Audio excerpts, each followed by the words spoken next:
All right, folks, good morning. Welcome to AUSA's Coffee Series featuring the 17th Sergeant Major of the Army, Michael Weimer. Thank you for being here today, SMA. My name is Alex Brody. I'm the Director of Meetings for the Association of the U.S. Army. We have a great crowd here today to welcome our distinguished guests, so thank you for being here. I'd like to start by thanking our four-star sponsors, General Dynamics and Leonardo DRS, as well as our two-star sponsor, Leidos, for their support of this coffee series. We can't thank you enough for the continued support of AUSA over the years. Please give our sponsors a big round of applause.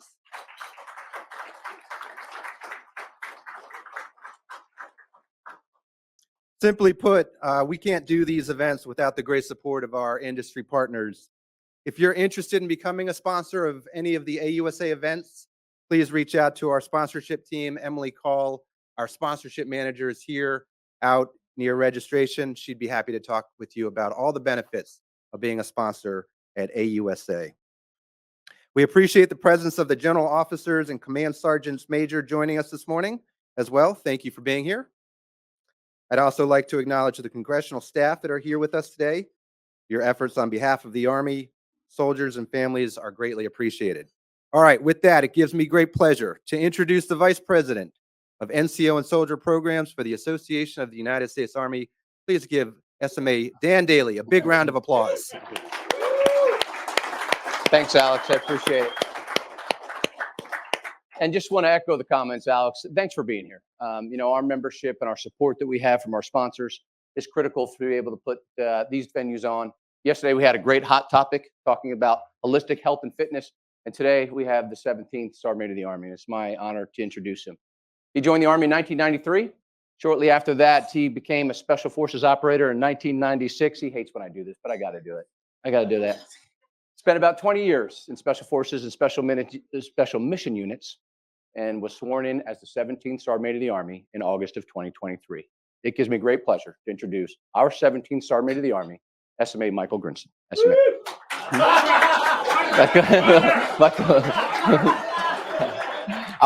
I was actually with Tony for an AAR board meeting this week, so I'll let him know. SMA Michael Weimer. Right? And it is awesome. Grinston was just here yesterday. Yeah, and it's awesome to see. Off to you for a few opening comments, SMA. It's actually awesome to see Tony as the CEO of AAR. It is super cool. He's thriving, AAR's thriving, and I love seeing Sergeant Majors transition well. That's a big deal. So hey, it's an honor to be here with you today. And I mean that really, right? Like AUSA is a phenomenal teammate, and this is a place we can come over, we can have a conversation. We can talk about some things we're doing in the Army, but also, address some things that are potentially on your mind, right? There's no shortage of things going on. And so General Brown, huge thanks to you and SMA Daly and the entire AUSA team. And you give me an opportunity to actually come see all my sergeant majors, because I can't do this in the Pentagon. So free eggs, coffee, and you got them in uniform. It's outstanding. Well, SMA, we have got a lot of topics to cover today, and I want you to start thinking about your questions now, because SMA is going to answer questions from the audience today. But I want to start with something that the Army's been working for some time, and you and the Chief and the Secretary have been working very hard, and that's transformation. We've been talking transformation for quite a bit, but we're getting heavy into it. And we're also in contact, and the new transformation in contact is a challenge. So let's start off with, what is transformation in contact? We started off with 1.0, and now we have 2.0. Can you tell us about it? Yeah, this one gets me excited, right? There's some things I come to work for that don't exactly get me excited. This gets me excited. So SMA Daly, you'll have to keep me from just running away like a runaway machine gun on this one. But really, we're in the final stages right now of wrapping up Transforming Contact 1.0, right? And Transforming Contact is really the Chief's, the Army's initiative. We have a new secretary right now, which is pretty awesome. Not having a secretary there for a little while is never a great thing. So it's nice to have a new secretary. Secretary Driscoll's on the team and on fire for Transforming Contact in particular. But we got to have a sense of urgency.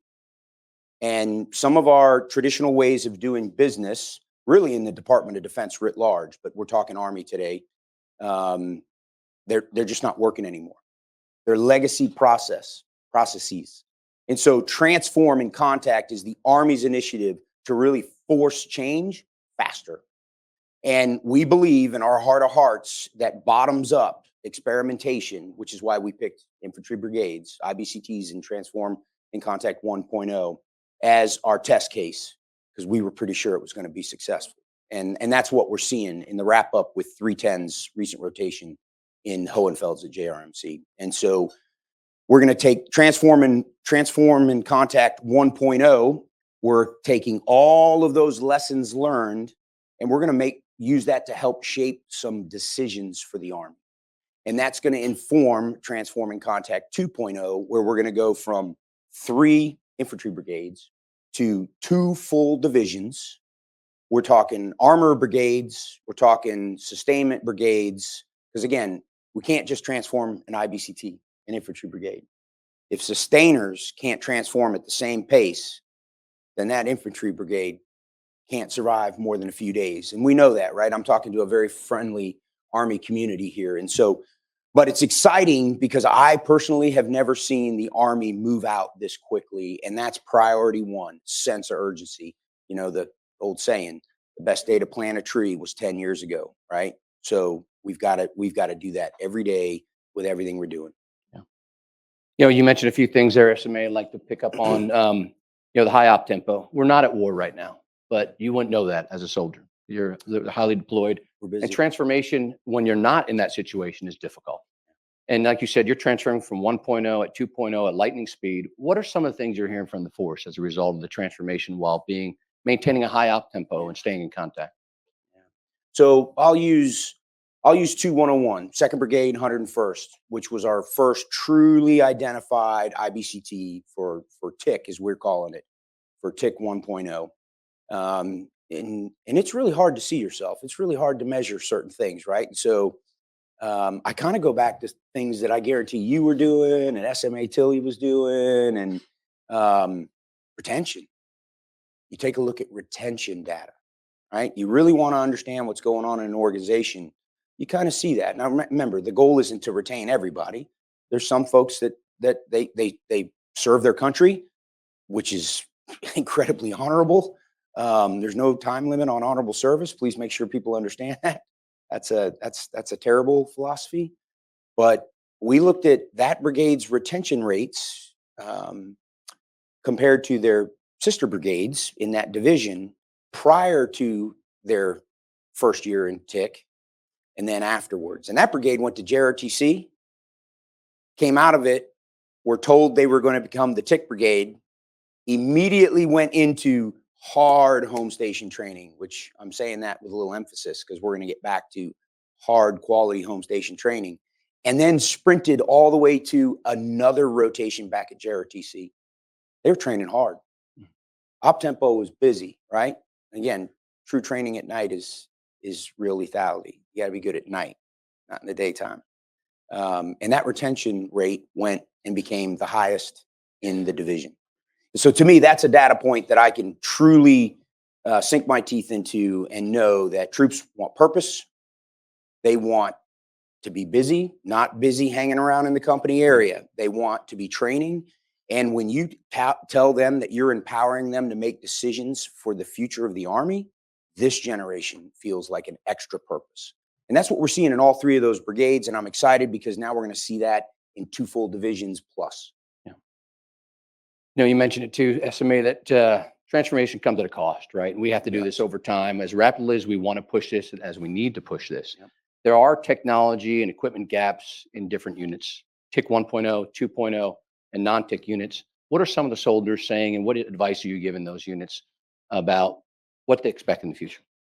Yeah, I'll use a brigade. I won't use him by name, the sergeant major by name, although I probably should, but I won't. No. There's a brigade sergeant major in 10th Mountain. His brigade is not a TIC brigade, and so on a visit, he said something that stuck with me. And the visit was, I don't know, it's probably 9-10 months ago. Forgive me, it's a bit of a blur when it comes to some of that stuff.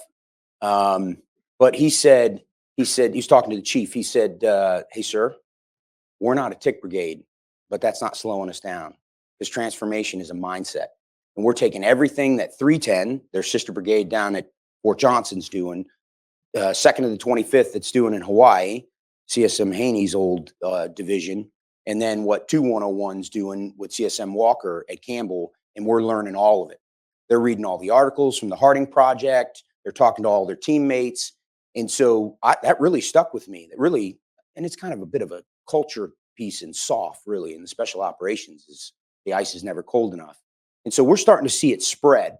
I'll use the Bulldogs. The Bulldogs from 1st Armor Division, currently deployed in Eastern Europe right now in support of 5th Corps. I was just over there, I don't know, a month ago maybe, and they are not Transforming Contact Brigade. All we did was talk about the transformation they're doing over there to include the 3D printers, and they're printing UAS parts. And I mean, it's contagious. Troops want it. We're struggling to resource it, but that's an Army problem right now. And it's so important for us in the Army because we think it's a game changer for the Army that we need, that we're figuring out how to resource it internally while we try to figure out all our other bills and our budget, our current budget circumstances. Last on transformation and troops in contact, you and the chief, I think, visited JRMC over in Hohenfels, Germany. Tell us what you saw there and how the troops doing. I mean, they're deployed overseas. They're not in contact, but they are in a very critical mission. Yeah. So I love getting overseas. Don't get me wrong. There's nothing wrong with a good visit here at CONUS here in the States, but there's nothing like going forward. I was just in Korea and Japan too. There's a sense, there's an edginess to being deployed and being forward, living forward or being deployed forward. It's just real. It's not right, wrong, or indifferent. It's just real. So what I saw at Hohenfeld, even with Warrior, even with the OP4, they're getting after it because they know there's going to be lessons learned that come out of that rotation with 310 that I just witnessed. That's going to inform the Army to make some serious programming, potentially force structure and doctrinal decisions, right? It's going to feed the machine. We're not changing our processes to adjudicate any of those 3 areas, but we're informing them through literally live laboratory experiments in our CTC rotations. Huge, priceless for the Army. But I don't like going to DV days. Anybody been to a DV day? General Brown, I know you've been to a few DV days. That thing's been rehearsed. And so I've changed every SMA does it a little differently, right? Like I pack a rucksack, snatch an OC that not away from the unit, not from the RTU, but an OC that's available. And I go live out of a truck in a rucksack. It's good for me. One, fills my tank up so I can get back in the Pentagon and fight the good fight. But I see ground truth, and the chief has charged me, and I think that's part of the responsibilities of the SMA is to go really find out what's going on out there. So we spent 3 days, 2 nights out there with 310, 1 o'clock in the morning, sitting in that company strike talk where they're experimenting with small UAS to try to shorten that kill chain and really get after what we're watching's happening in Ukraine, to figure out how we don't have to learn some of those tough lessons that they learned over the last 3 years. And there's just nothing like that at 2 a.m. when you're like, yeah, I remember this smell. I remember it's muddy. It's freezing cold. It's Hohenfelds for everybody that remembers. Mud's about that deep. It thaws out during the day. Then it sleets and freezes solid at night. It's good training. Yeah.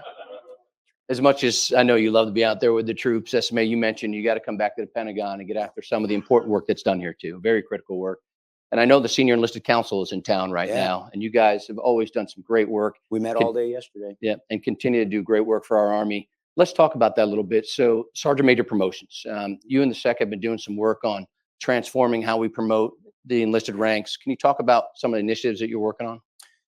Yeah, so I'm really proud of the Senior Enlisted Council. That was one of the things that I was passionate about when I became the USAC CSM, and I was honored to be able to join the Senior Enlisted Council with SMA Grinston and the rest of the ACOMs and ASCCs. And I realized the power of the 10, 11 sergeant majors in that room. And you do the public math. Average career, 30 plus years, times 10. It's pretty simple math, but I'm still not going to do it out loud. That is powerful if it's used properly, right?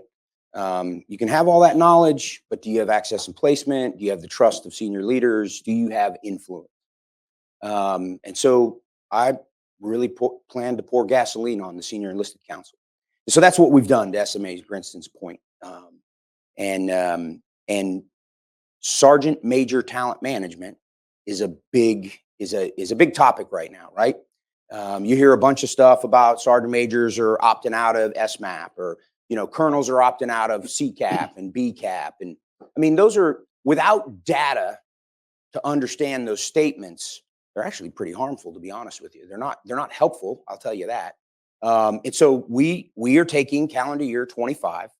We built a group by name tape, not U.S. Army name tape, but by their last name tape, that is going to work throughout the calendar year 25 on everything from how we select D8s to go to the Sergeant Major Academy to how we talent manage our CSL, our Command Select program. HRC has a big portion of this. There's some short-term upcoming wins that I think you'll hear about here in the near future. And then there's some long-term stuff we got to study a little more so that we don't rush to failure. But one of them, I'll tell you, is truly promotion reform that we're working with HRC. This one crosses over all grade plates, if you will, to SMA Daly's point. Like, how are we running boards to truly evaluate, assess performance, and then the most important thing, assess potential? How are we doing that? Are we still doing it with number 2 stubby pencils, like we were doing it in 1993, or are we really taking advantage of where technology can help us, but then the humans still calling balls and strikes when it comes to true potential assessments? And so I'm excited on a lot of this stuff, but some of this will outlive me. Whoever comes in behind me will grab the baton of the effort and continue it forward. So we have a little bit of less of the start-stop, if you will. Yeah, absolutely. Just 2 more questions, SMA, before I send it out to the audience. So I want you to continue to think about your questions. Let's stay on the Senior Enlisted Council. You have been working a thing called warrior culture. Can you describe for us what that is and how we're going to instill that into the future force? Yeah, you make me want to get up and do some burpees. Oh wow. We got all day. We got all day. This is a dangerous question. No, I got to be with the chief and the secretary here by 9:15. So warrior culture. We have all day. You don't. Yeah. So we throw that around a lot, right? And words do matter, right? So I'm okay with increasing that in our vernacular, getting that more into our vocabulary, right? Like my daughters grew up knowing what that is. Yeah, we'll leave that one alone. I'll get in trouble with my spouse, but Kimberly will be mad at me. But a warrior culture is a mindset, right? We all start our journey out some form or fashion in the military. Most of us, I should say, we're pretty compliant. We have an idea what we want to do. Hey, I came in for college money. I came in for this, that, or the other. But back to the blue book, which is right here in my pocket. We took an oath. We understand there's a constitution. Like there's some bit of like serving your country is pretty dang awesome. In addition to college money and I want to see the world and all that, right? Like I'm always big on bringing that up. But then you move from that compliance piece. Hopefully, I'm looking at a room full of people that did this early in their journey, to commitment. Commitment. And along the way, you probably buy into a warfighting culture. By the way, you don't have to be in combat arms to have a warrior mindset. But it's truly a mindset. Like if you get up and do PT in the morning, when you realize you're not doing it now because you have to, because CSM daily, my God, I'm not getting caught coming late to formation with CSM daily or having a bad attitude, because that's going to cost me extra PT, not punishment, extra PT.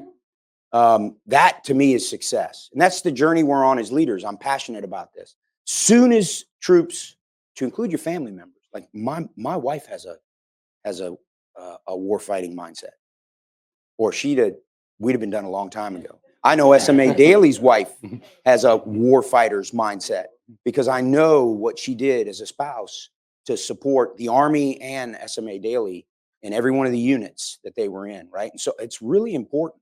Your mindset is important. It builds discipline. It takes the everyday things you don't want to do, makes them mundane, and then you just do them. You don't even think about it. You don't even complain about it. You're like, how would I not get up to do some type of fitness? How would I not read something? How am I not studying? How am I forgetting to be curious? That's why I love the transforming contact piece, because it makes have a warrior mindset tangible for troops, young troops down in a company inside one of those formations, not just hypothetical. Yeah, that's excellent. You know, we could copy and paste that to the holistic health and fitness thing we had yesterday. It'd be a good closeout for it, because I would have been here. we're all about the warrior mindset here, SMA. And thanks for that. You mentioned earlier retention. We know that even when I was the SMA, we saw the beginnings of recruiting challenges. We went through COVID.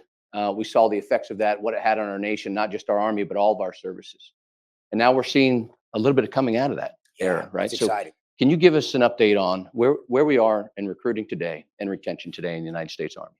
Yeah. Without getting too, without getting too far out, I'm always in front of my skis. You're supposed to be, right? It's an aggressive ski stance. 11th Airborne. Yep.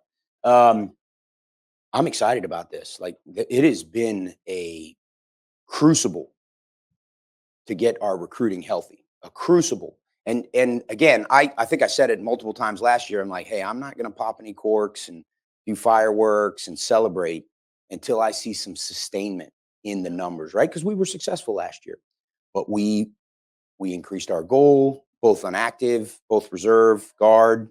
You got CSM Betty over here. He's tracking our Compo 3 reserve numbers daily, retention and recruiting, because again, it's a total Army solution.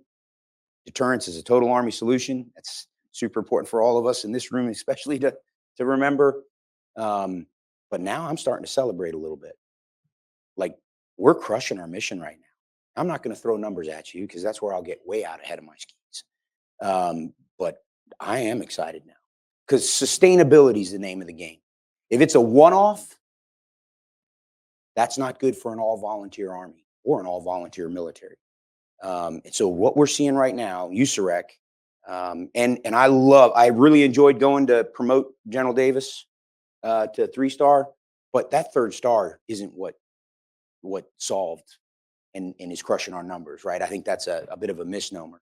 Now, that headquarters now has got way more responsibility. That's what that 3rd star is for. But the actual mission, from the recruiter at the station to how we select recruiters, to how we train recruiters, to how we enable them with technology, because we're experimenting certain stations with new technology on, how do we find higher probable prospects? And we focus our time and energy, because a recruiting station is still small, and they've got to be efficient with their time, all the way to helping OSD with getting better at MEPS with medical screening. And I won't go any further on that one, but it's the whole journey, right? We're seeing some sustainability. And so now I'm going to start being a little more celebratory, if you will, when I get asked that question. Yeah. I'm going to ask Alex to start walking the mic around, but I got one more follow-up question at SMA. You mentioned when you're out visiting the troops, one of the metrics you're gauging the effectiveness of transformation and contact is retention. How are we doing in retention? We're actually doing really well, but without some data, that statement doesn't mean a whole lot. Recruitment is about contracts, right? You need to meet the standard. You need to meet the standard to sign a contract at MEPS to go to basic, right? And we're not adjusting what that standard is to get that. Now, Future Soldier Prep is helping those soldiers meet that minimum standard to sign that contract to go to basic training. And there's soldiers that don't meet that standard and don't go to basic training. We don't talk a lot about that, but we treat them as phenomenal teammates. They wanted to serve their country, and I guarantee they go back to their hometown a little bit better than they were before they took a chance. Remember, they raise their hand. They're taking a chance. I respect that. That's a big deal. Retention is not about contracts. Retention is about talent. Retention is about making sure we're keeping the people that we need inside our formations based off of where they are in their journey. Are they E4s? Are they E5s? Are they E6s? Are they E7s? Every compo is a little bit different in this space, right? It's not all about retaining Heisman Trophy winners, the best of the best, the top 10%. We're a big Army. If you've ever been average, raise your hand. You don't have to raise your hand, but I'll raise mine. I've been average. I'm probably average in every new job I start, because the learning curve it just gets more steep, just FYI. It doesn't ever flatten out. It gets worse. Sometimes I think I'm with an ice axe, crampons on. But we want to see ourselves better in the retention space. And so I'm excited that I was able to get the Army excited. In SOF, we do this a little bit better, not perfect, a little bit better. And so we're going to really dive into the analytics associated with what MOSs, what grade plates, where we put our bonus money, because we don't have endless bonus money. We already talked a little bit about the budget. And so we've got to get as intentional as we shifted with recruiting. I want to get that kind of intentionality in retention. Excellent. All right, let's go out to our audience. Oh boy. Oh wow. SMA, how you doing? I was ready for Todd. Yeah. I saw his hand shoot up like a Yeah. missile. He'll be next. Okay. So- Sergeant Major. SMA, thank you obviously for being here. Appreciate your time. You've been in the Army for over 30 years. You've experienced, like many of us have, a lot of transitional changes, from administration. And as we understand in the military, we're apolitical. We get an opportunity to vote. But the reality is there's probably a lot of questions across the Army as we're trying to stay focused on, building elite and combat formations. What would be the advice to really the leaders at that 06 level all the way down to squad leader as they're communicating and addressing some of the questions or concerns that realistically maybe our soldiers and families have? Because I think we cannot ignore it, but we got to continue to stay focused. And so what would be your advice, SMA? Imagine that question's coming from the G9 Sergeant Major. So that's all real. Like, we're in the people business. And I'm really looking, it's not the commanders aren't in the people business, but I think General Brown understands what I mean here. I mean, like, the sergeant majors are in the trenches every day in the people business. And so that's real. That's tangible. That's visceral down at those levels that you're referencing. And there's a lot of uncertainty right now.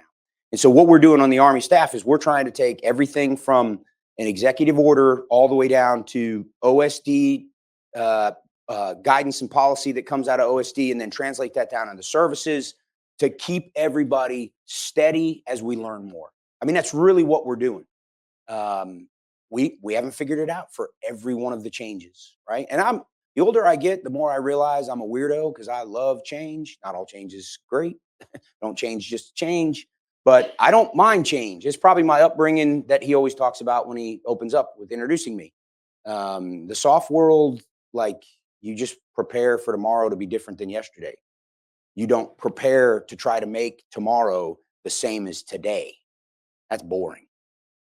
To me, I love new, crazy, controlled chaos, not just out of control chaos. Like, culturally, but I'm realizing that's not everybody. And that's a little bit of what we're feeling down in those units, down in those line units, right? So we're talking steady, stay steady. We're working it. I mean, I'm looking at a bunch of the Army staff, sergeant majors here, and they live in this every day. And we're messaging this. It's like, hey, we're figuring it out. We're working with our general counsels. We're working with our JAGs.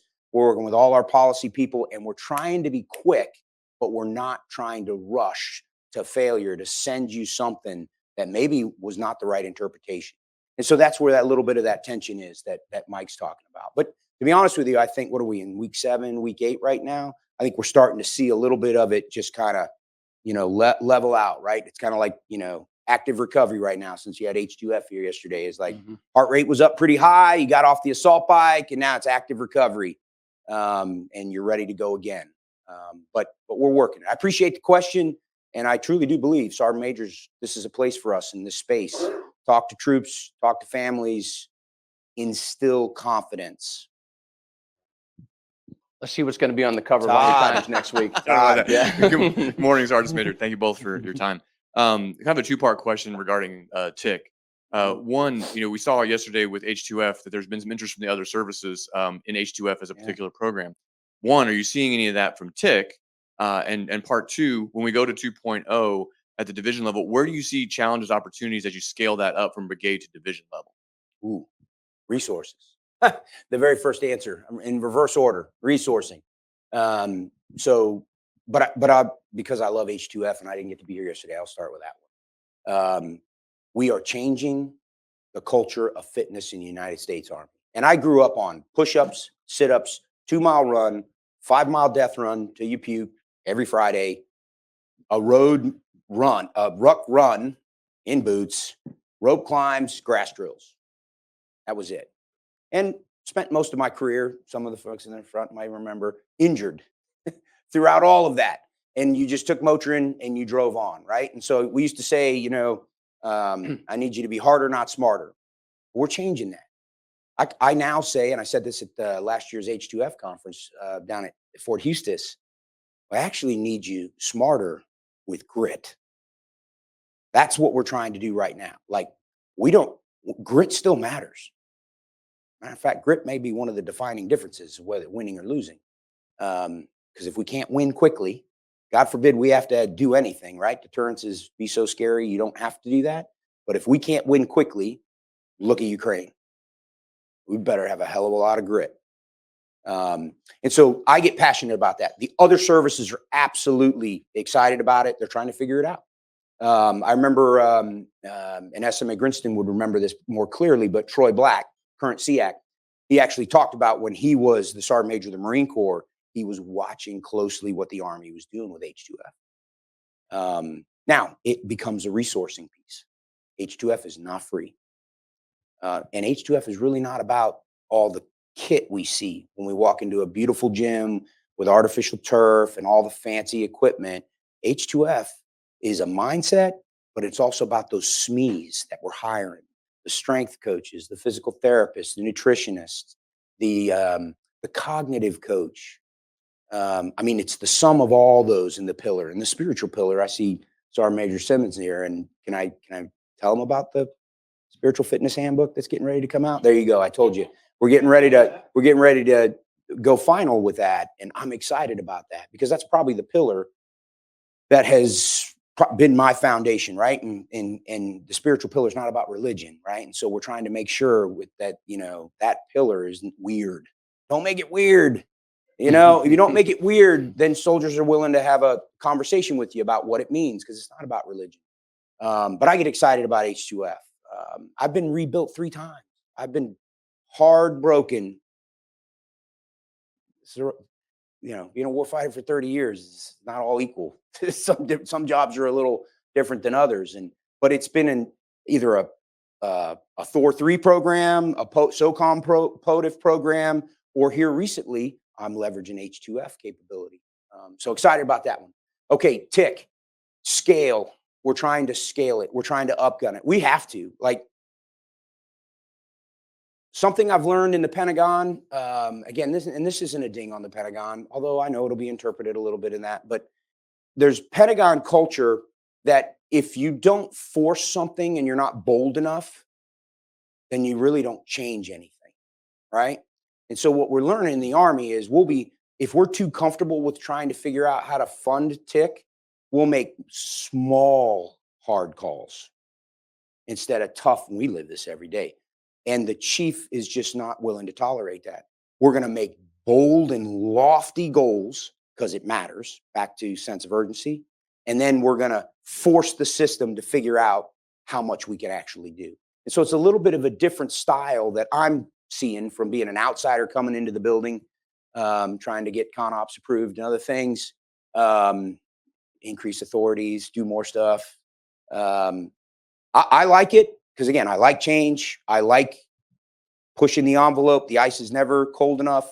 Process is too slow. You got to fix the process.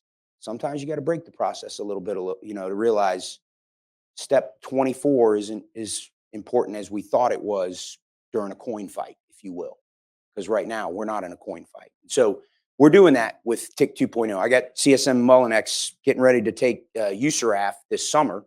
He's going to go over there with General Donahue this summer, but he's currently the G357, works for Lieutenant General Ryan right now, and they are leading the Army in the TIC effort. And between General Chamberlain, who sits as the FMNC, and then you got the G8 and the comptroller, like, we are on a regular basis figuring out how to resource TIC 2.0.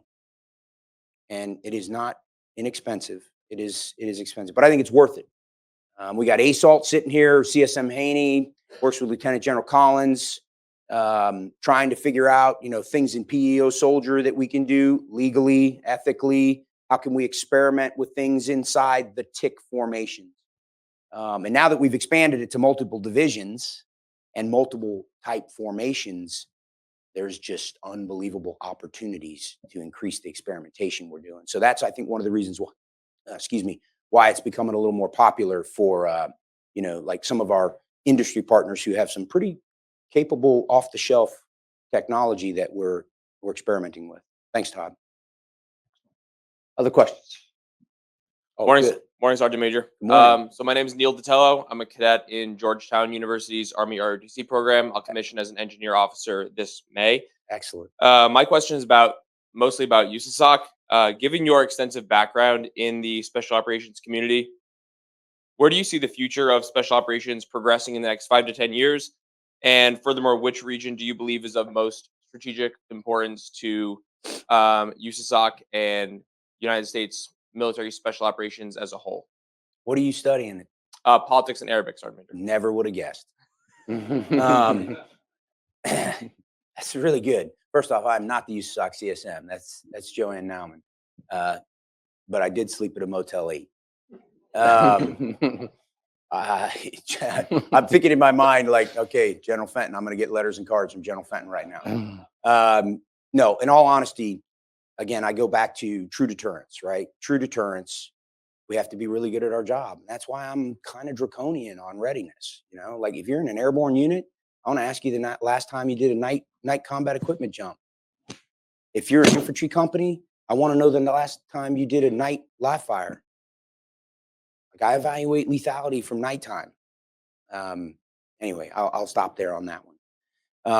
So if we truly are scary and we can truly kick everybody's butt, or at least make you think about not wanting to mess with us, I believe special operations plays a huge role in our campaigning phase, if you will, right? Campaigning, crisis to conflict. And I think that's where, USASOC in support of SOCOM and all the COCOMs is leaning, right? How you resource that and how you transform completely out of the GWAT mindset we were in, because that was not what we were doing in Iraq and Afghanistan and other places in the world when we were doing exactly what the nation needed us to do in SOF, which was fight the CT fight. I mean, we were right where we were supposed to be. But now SOCOM, USASOC, NSW, MARSOC, AVSOC, they're all transforming themselves to be able to, support in campaigning in support of large combat operations that we don't ever want to do. And then what does that look like in a crisis? Where can we cause pain and agony and make you think twice? Other places in the world? Because remember, yes, Indo-PACOM is the priority against the PRC. I understand that. But this is a global problem. And so there's pressure points like the human body all over the world. And I think SOF plays a space in that. And then additionally, I would tell you SOF with all our intel experts, SOF plays a big role in our ability to see ourselves and truly understand what's going on. So decision makers all the way from the president down to SecDef and the chairman can make informed decisions. Excellent. Okay, I think we have time for one more question. SMA, Dan Roper from AUSA. My question is on service culture and the joint culture. With the expansion of addition of Space Force, there's discussions on potentially a cyber force or cyber corps at some point. What are your thoughts on the service's ability to maintain their core ethic, core ethos, while we're all part of a joint team? Yeah. Oof. He's one of the smart guys that works here. Yeah. Yeah. Yeah. I almost feel like that was a testimony question. Thank you, Congressman. Thank you for that question. No, I mean, there's a lot of that. There's a lot of that conversation. It's been there before, right? It's come up before. It's kind of died down, and it'll naturally come back up again. It's just the way of things. I'm not sure. I'm not sure. Again, I represent the Army, so I immediately want to put my mouthpiece in and defend all Army equities. But you asked about the joint force, and I'm very genuine when I say this. We fight joint. no service is going to fight by themselves, and the type of fight we don't ever want to do, but we got to be prepared to do. And so I do believe there's a joint perspective and a joint requirement for that. But when I talk to my teammate who sits over at U.S. Cyber Command, we feel currently right now, and I got the G2 Sergeant Major for the United States Army sitting right here, Jose Melendez, we feel we can solve some of these with service equities the way they are, but we all got to get on the same sheet of music. I'll use cyber as an example, right? We all can't have a different interpretation of what a cyber operator is at each skill level. Because if we're gonna enable and meet the requirement for the joint force, which is a requirement for the nation, we all got to be on a little bit more of the same sheet of music to support that COCOM. I would say that would be our primary course of action in the United States Army, based off where we are with the fact there aren't endless resources. Because every one of those things you wanted to stand up requires significant resourcing and the tooth to tail. And my teammate B9 right now, my counterpart in Space Force, is living that. How hard it is to stand up a new service, build the culture. Like, remember, we don't hire talent and bring it in. We grow talent. I think that's something we forget about. Folks that have transitioned and gone out to industry, probably, right now, you're all shaking your heads. You're like, yeah, we don't have to grow Private Weimer to Sergeant Major Weimer.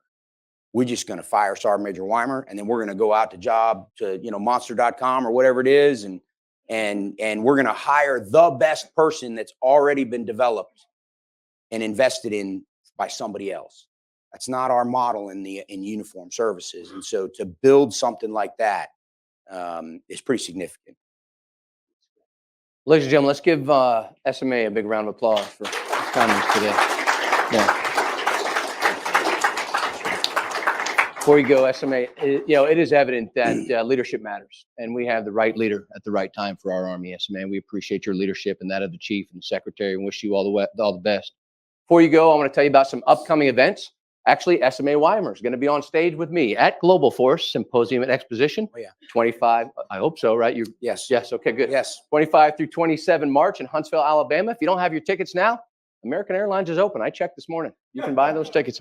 On 22 April, your battle buddy is going to be here, General Jim Mingus, good friend of mine, for another coffee series. Don't miss that one. Don't miss that one. I may try to sneak in incognito. That's a good one. That's right. And then get your flower things on around you, because we're going to Honolulu, right? So 13 to 15 May, I'm sorry, for our Land Pack Symposium down in Honolulu. That's a good one. You don't want to miss that one too. So if you can ask your better half if you got permission to go, you should do that today. And also, membership matters. So raise your hand if you're a member of AUSA, please. There you go. All right. So with the permission of the membership vice president and the president and CEO of AUSA, I have a special deal for you. If you are not a life member, which was previously $400, in honor of the 250th anniversary of the United States Army, I have been able to offer you today a life membership for $250. And this is a limited time now, limited time deal, limited time. Don't come back after this runs out and say, well, you promised us this. Limited time deal. It's a great thing. It gives you a lifetime membership and subscription to Army Magazine, our world-class publication we have here at AUSA. And your membership matters, because it helps us become the association, your professional association that we are. Again, SMA, want to thank you for being out here today. Thank you. We look forward to seeing you at Global Force. Yep. And thank you, ladies and gentlemen. Let's give SMA Weimer. Thank you, everybody. Thank you.